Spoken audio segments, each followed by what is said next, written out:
Definisi organisasi.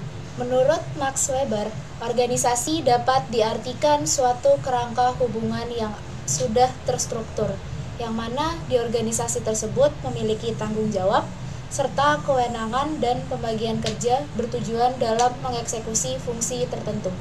Menurut Chester E. Bernard, organisasi merupakan sebuah tujuan sistem aktivitas yang di dalamnya saling bekerja sama, yang mana dilakukan baik itu dua orang atau lebih.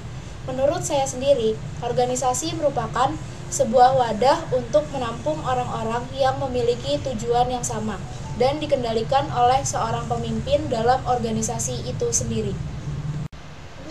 Konsep dasar perilaku organisasi.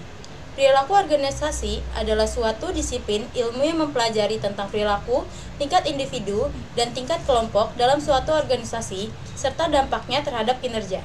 Perilaku organisasi juga dikenal sebagai studi tentang organisasi.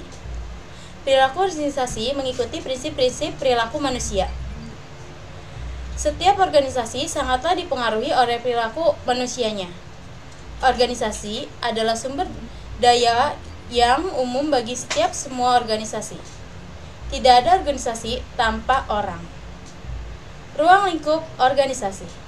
Yang pertama, ada motivasi. Yang kedua, ada kepemimpinan. Yang ketiga ada konflik. Yang keempat, ada hubungan komunikasi. Yang kelima, ada pemecahan masalah dan pengambilan keputusan. Yang keenam, ada produktivitas dan kinerja. Yang terakhir ada pembinaan dan pembangunan.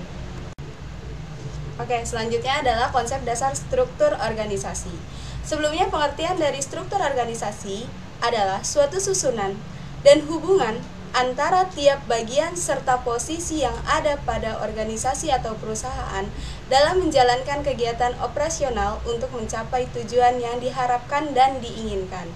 Jadi, pada intinya, struktur organisasi adalah suatu hal yang menjadi kaitan dan hubungan terhadap status kedudukan organisasi. Selanjutnya ada jenis struktur organisasi di perusahaan. Jenis struktur organisasi di perusahaan itu ada 5. Yang pertama, struktur organisasi fungsional. Yang kedua, struktur organisasi usaha. Struktur organisasi matriks. Struktur organisasi proyek. Struktur organisasi tim kerja. Selanjutnya, struktur organisasi dan tugasnya ada 3. Yang pertama, dewan direksi, manajer, dan kepala divisi. Kinerja individual, kelompok, maupun organisasi. Struktur organisasi, bagaimana pekerjaan dibagi, kelompok, dan dikoordinasikan secara formal. Jadi, kaitannya antara perilaku organisasi dengan